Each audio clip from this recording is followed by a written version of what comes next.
Oh.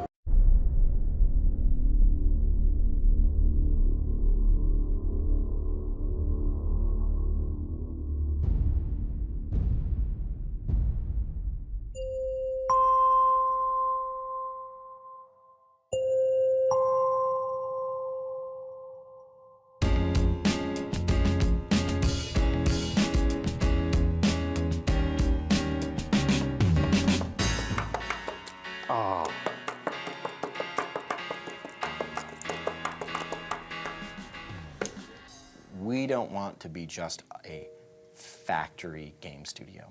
That's not what we started here. We're a game studio made of gamers. The decisions we make, the products we make are based on what we want to see when we're on the couch, when we're in our dorm room or den or whatever we're playing. It's games by gamers, and that's kind of a big tenet of what we do here at Lightbox. And we got him. I had the jump on that guy, too. There is a huge amount of ownership given to every individual in this studio.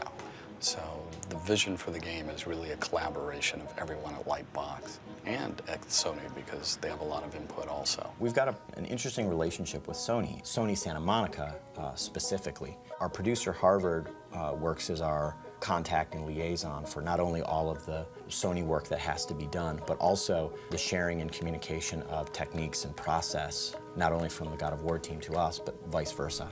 Being able to work with a team that is that proven and that solid and just does ridiculously high quality work allows us to almost absorb really great techniques and has made our studio better. Lightbox is a new studio, and while we are, supporting them, we've been trying to make sure that Lightbox itself is very independent and making decisions on an independent way, and we wouldn't have it any other way.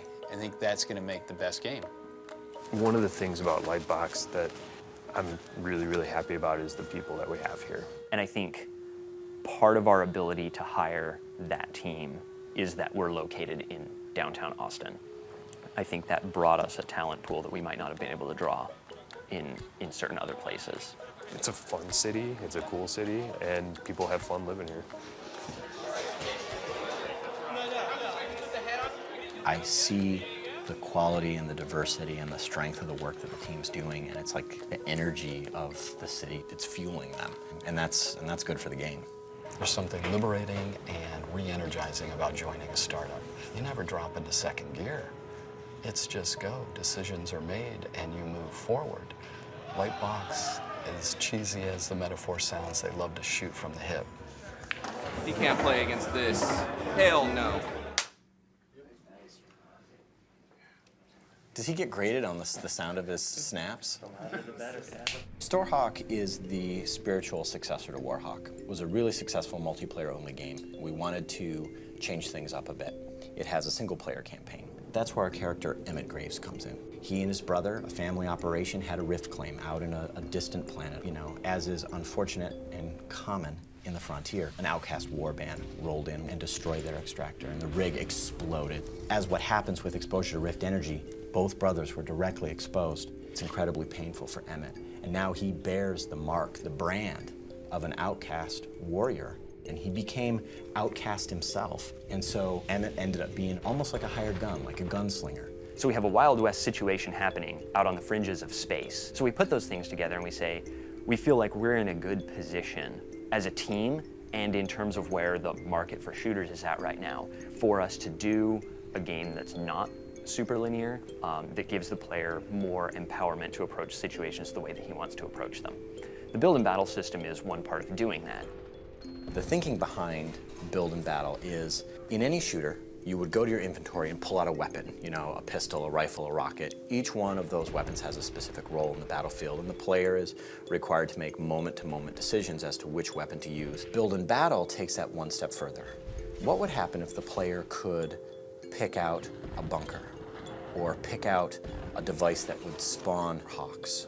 That's where we started to come in with these drops, right? These are enormous building drops, and what happens is they have huge cargo crates up in space that they can literally drop on a single spot on the ground, and you can see these buildings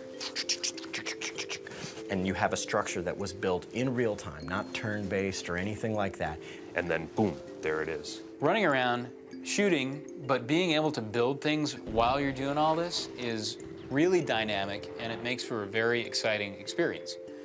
It allows the player, within a very fast-paced game, to build the level the way they want to solve a mission. When the camera pans back and you see all the structures you built, it's almost like, yeah, that was my town.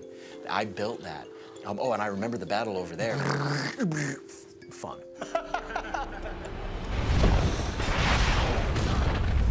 The Warhawk fans are the heart and soul, and I want to provide them with the ammunition of argument.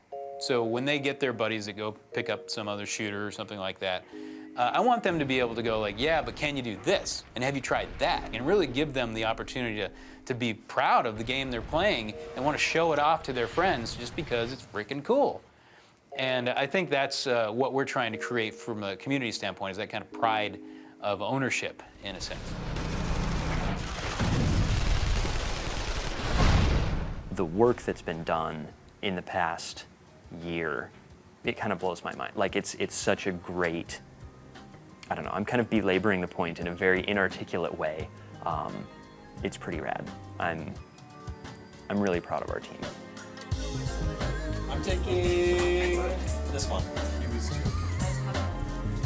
He's not taking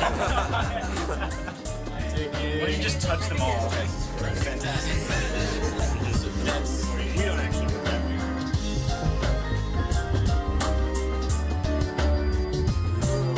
To me, there were two lines that we really needed to avoid. And one was the Space Marine line, and the other was the military line. Because going both directions, you walk in a very, very crowded field. We wanted to find something in the middle that felt like it could really stand out in that crowded market.